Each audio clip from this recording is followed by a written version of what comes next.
Mesdames, Messieurs, bonsoir. Merci d'être avec nous pour faire le point sur l'actualité martiniquaise de ce lundi 29 février. Notre invité ce soir est infirmier libéral et président de la Fédération nationale des infirmiers de la Martinique. Nous recevons Jean-Marie Clovis. Bonsoir, Monsieur Clovis. Nous vous retrouvons tout à l'heure. Merci. Et commençons cette édition en bref. Un jeune homme est décédé dans un accident de scooter ce lundi matin sur la route de Balata au niveau du rond-point des Rochers à Fort-de-France. Selon les premières informations, le conducteur du scooter effectuait un dépassement par la gauche avant d'être violemment frappé par un pick-up qui arrivait en face. En arrêt cardio-respiratoire à l'arrivée des pompiers, le jeune homme n'a pas pu être réanimé. Continuons avec la mobilisation des sapeurs-pompiers. Alfred Marie-Jeanne, président de la CTM, recevait aujourd'hui le collectif des pompiers de Martinique qui dénonce la diminution depuis quelques années des aides financières apportées par la collectivité martiniquaise. Il les a reçus à la CTM. Priscilla Hippolyti était reportage. L'opération Molokai s'est tenue ce lundi 29 février de l'étang Zabrico à la CTM par l'ensemble du collectif des sapeurs-pompiers et s'est poursuivie par une rencontre avec le président du conseil exécutif, Alfred Marie-Jeanne, afin de signer un accord concernant la hausse du budget de la CTM. C'est un engagement qui a été signé dans un protocole particulier. Ce protocole prévoit premièrement que dans le cadre du fonctionnement général du collectif des sapeurs-pompiers, tout tendances confondues au niveau syndical, que je puisse leur faire une avance de 2 millions d'euros supplémentaires qui seront sur leur compte bientôt. Deuxièmement, il ne faut pas oublier qu'il y a une convention qui devait être signée et qui n'avait jamais été signée. Cette convention sera signée lors d'une prochaine assemblée de la collectivité territoriale de Martinique. Troisième chose, j'ai pris l'engagement également de passer en plénière la possibilité d'accorder au minimum une somme de 3 millions d'euros supplémentaires pour que le budget désormais du SDIS, disons ça comme ça, du service départemental d'incendie et de secours, puisque c'est comme ça on l'appelle, soit placé au minimum au moins à 18 millions d'euros. Maintenant, tout ceci doit être fait par contre en plénière, je ne peux pas faire différemment. Donc, tout compte fait, je crois qu'on a répondu à l'attente des sapeurs-pompiers, de leur collectif, parce que pour moi, ils rendent un service public que l'on doit reconnaître. C'est pour le peuple martiniquais qu'ils le font et que désormais, il faut le mettre au niveau. Et je rappelle, je conclue en disant que, comme d'habitude, hors budget, nous pourrons prendre certains investissements pour permettre que le service soit au top. Nous avons rencontré Valère Minoton, syndicat SNSPP-FO. Nous avions une rencontre qui était d'une très bonne tenue, avec une feuille de présence qui circule et aussi avec un papier, nous sortons d'ici avec un papier rédigé où le président de la CTM s'engage sur 4 points. Oui, l'essentiel a été acquis. Maintenant, il va bien falloir que nous suivions tout ça. C'est-à-dire que nous allons nous concerter pour savoir comment est-ce que nous considérons que nous avons terminé définitivement avec le conflit ou est-ce que nous nous donnons un temps de suivi pour savoir exactement comment les choses vont se traduire dans le réel. Parce qu'à l'heure où nous parlons, nous avons énormément de retard pour la réparation des engins, pour les recrutements, pour pour tout ce qui concerne les petits matériels et les équipements, les éléments d'équipement pour les soins notamment. Bien que cet accord fût signé, il reste encore la validation des différents points abordés aujourd'hui qui sera traité lors de la plénière du mardi 22 mars. Le PNM, le mouvement Ensemble pour une Martinique nouvelle mené par Jean-Claude Duverger, a convié la presse ce lundi pour refaire un point sur le bilan de la présidence de Serge Letchimy. Un bilan tout à fait positif selon eux. Jean-Pierre Zabulon a rencontré le PNM. Reportage. Si la gouvernance prend du temps pour mettre en place son projet, elle est très rapide lorsqu'il s'agit de détruire, de démolir, de rompre sans tenir compte du mal qu'ils font au pays ou qu'ils recommencent à faire au pays, par simple désir de vengeance. C'est le message clair lancé par l'animateur comme il se définit lui-même du groupe EPNM à l'encontre de la nouvelle majorité. Vous avez bien compris que jusque-là, nous n'avons rien dit. Nous demande de voter pour que le président ait les possibilités de travailler. Nous avons tout voté, sauf le règlement intérieur, puisque nous avons souhaité de travailler dessus. Mais dans la réalité, aujourd'hui, on constate que s'ils prennent leur temps pour mettre en place leur projet, ils sont rapides en besogne quand il faut détruire ce qui existe. Et nous ne sommes pas les seules victimes. Le lycée Schellcher, j'ai rencontré des parents, j'ai rencontré des gens qui me posent des questions. Nous sommes forcés d'intervenir. Quel est l'intérêt pour la collectivité, pour l'exécutif, pour ceux qui sont responsables, de ne pas aller au lycée de transit que nous avions prévu, qui est l'hôpital, l'ex-maternité Victor Fouche, et puis choisir de répartir les enfants dans des collèges, dans des lycées un peu partout. Ce n'est pas juste, parce que je sais très bien, on a tous été parents, ou bien tous.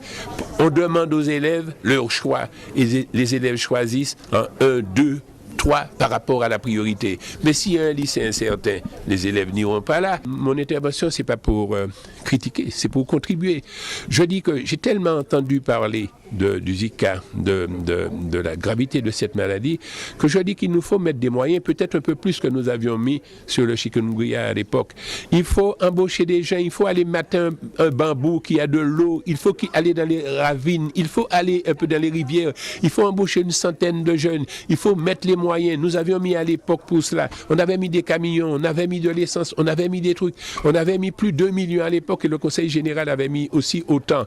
Et puis il faut voir ceux qui ont l'habitude de s'occuper des moustiques. Je ne défends personne, mais enfin, il me semble que le président qui est ici, à un moment, le Conseil général était responsable aussi des moustiques avec l'État. Il y a un médecin, il y a des techniciens, il y a même les élus que nous sommes. Cette maladie ne peut pas quand même rester dans la responsabilité de quelques personnes. Ça doit relever d'une grande concertation. Les autres thèmes principaux étaient la falsification de la réalité comptable et la désinvolture financière concernant le PNRM. Continuons en parlant de la nuit de l'orientation qui s'est déroulée samedi soir à Fort-de-France. La manifestation s'est inscrite comme une boussole pour les jeunes venus par milliers, souvent accompagnés de leurs parents. 120 représentants de métiers tout aussi différents les uns que les autres étaient présents. William Zalissier est rendu, reportage. S'orienter sans stress, tel était le thème de la 4e édition de la Nuit de l'orientation qui s'est déroulée samedi sur la savane de Fort-de-France. En plus des ateliers relooking, entretien individuel, tests de personnalité, les élèves présents ont pu découvrir les opportunités de carrière et les offres de formation. La Nuit de l'orientation permet ainsi de toucher des jeunes déscolarisés, des étudiants du campus, des parents, des adultes en réorientation et tout ça sous une forme ludique. Je suis ici pour trouver mon orientation, pour savoir qu'est-ce que je peux faire l'année prochaine, même si j'ai une petite idée de ce que je veux faire. Mais c'est pour que je puisse en savoir plus. À l'OCCIM peut-être. C'est en alternance, c'est pour de l'alternance dans un DUT technique de commercialisation. Un stand a attiré l'attention. Il s'agit de celui du réseau EPA, Entreprendre pour apprendre, qui souhaite favoriser l'esprit d'entreprendre des jeunes. Les programmes EPA permettent aux jeunes d'être sensibilisés à l'entrepreneuriat. Donc ça leur permet d'être acteurs de leur avenir économique. Donc primaires, collégiens, lycéens, étudiants peuvent par ces programmes expérimenter l'entreprise. Nous intervenons bien en amont. Donc effectivement, un jeune qui est scolarisé en 3e, en début d'année, effectivement, l'enseignant va lui présenter le programme mini-entreprise EPA. Donc en fait, le but de ce programme, c'est créer une entreprise le temps d'une année scolaire dans l'établissement scolaire. Donc le jeune va vraiment se trouver en situation d'acteur de son entreprise. Il va vraiment passer par toutes les étapes de la création d'entreprise. Donc l'idée, l'étude de marché, la conception du produit, du service aussi, la gestion financière d'un compte bancaire et aussi la relation avec les clients. Donc vraiment, le jeune va se trouver en situation d'acteur, de famille d'entreprise, de collaborateur, et il peut aussi se projeter dans l'avenir et se dire pourquoi pas être chef d'entreprise, pourquoi pas être collaborateur d'entreprise, et par ce programme, effectivement, prendre en main l'économie de son pays, donc la Martinique. La Nuit de l'orientation a tenu toutes ses promesses. Cette année encore, ils étaient nombreux à s'y rendre à la recherche de la bonne information pour une bonne orientation. Vous l'avez reconnu, il s'agissait bien de la voix de Manuela Montlouis. Et continuons, toujours le week-end dernier, l'association Les Artichauts organisait au Carbet une rencontre avec le monde des arts vivants. Des artistes de toute la Caraïbe étaient présents pour un public enchanté. Démonstrations, découvertes, initiations et concerts étaient proposés gratuitement aux visiteurs. Nous y étions, rencontre. Le week-end dernier, l'association Les Artichauts organisait un moment de rencontre autour des arts vivants.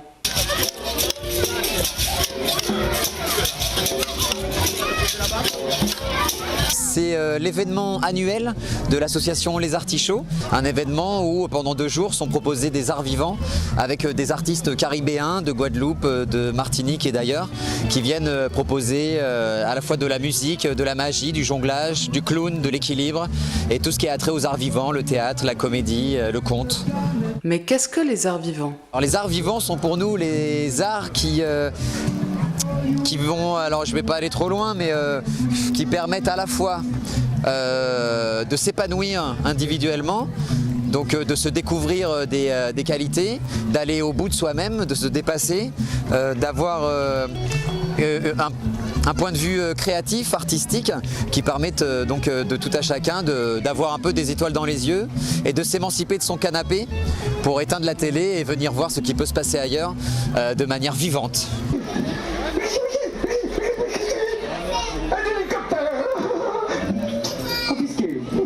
Cette manifestation gratuite était aussi l'illustration d'une volonté de démocratiser les arts. On leur propose, voilà, ils ouvrent les portes de chez eux et dans la rue, sur les places publiques de chez eux, eh ben, ils peuvent voir des artistes, ils peuvent voir des artisans, de l'artisanat local, des associations et s'initier aussi, s'essayer à ces arts vivants. Le public était nombreux samedi au Carbet. Beaucoup ont souhaité partager ce moment en famille. Et vu que j'ai des enfants, je voulais partager ce moment avec eux et les artistes qui sont présents dans cet espace. Les enfants, ils découvrent le cirque par des spectacles, par aussi des exercices, des ateliers. Je suis venue m'amuser, découvrir des choses et peut-être en apprendre. L'association Les Artichauts a souhaité présenter les arts vivants de la Caraïbe. La compagnie guadeloupéenne Guada Circus était présente. Ils ont souhaité contribuer à cette mise en valeur des arts vivants. On apprécie ce qu'ils font, donc on n'hésite pas à faire le déplacement. Cette année, donc l'année dernière on était une dizaine, cette année on est une vingtaine à venir de Guadeloupe participer à cet événement. On est venu aussi avec un groupe de musique, enfin notre groupe de musique, donc le groupe Les Pas D'accord, qui va clôturer ce soir cette belle journée par un concert.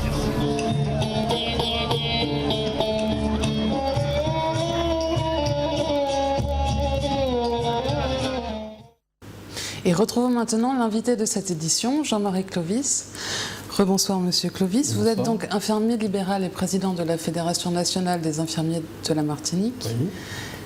Qu'est-ce qu'est la réalité du métier d'infirmier libéral aujourd'hui ?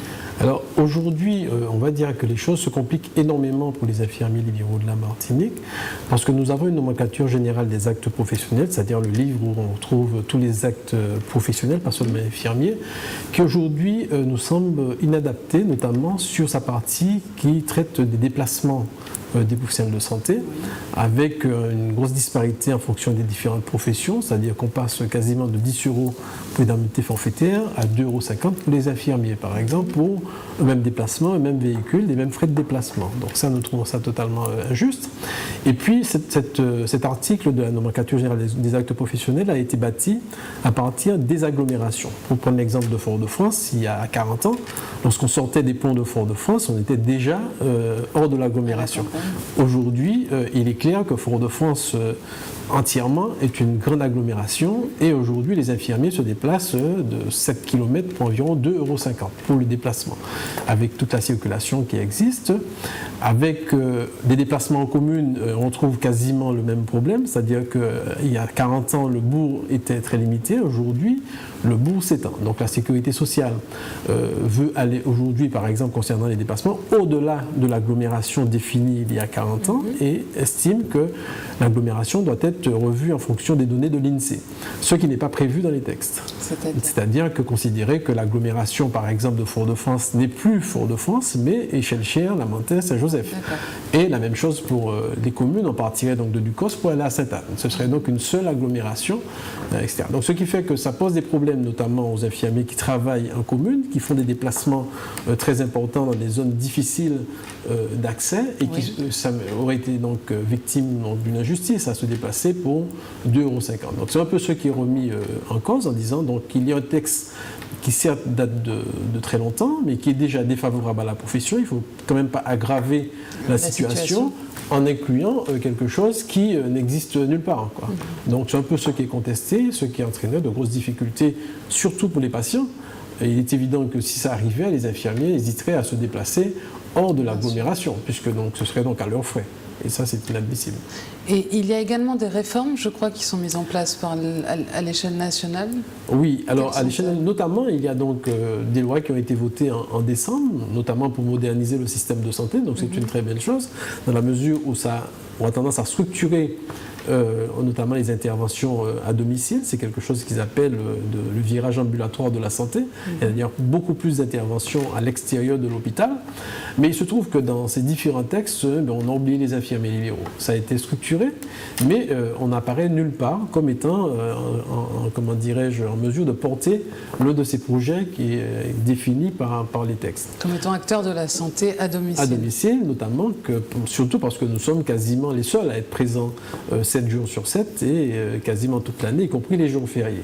Donc on a trouvé ça donc très, très curieux. Alors c'est vrai qu'on n'est pas exclu, on ne dit nulle part que les infirmiers ne doivent pas, mais en tous les cas, il n'est pas prévu qu'ils soient acteurs principal. Donc alors, on aura donc à travailler par exemple à la Martinique avec l'ARS pour qu'ils nous fassent une place dans ces différents projets.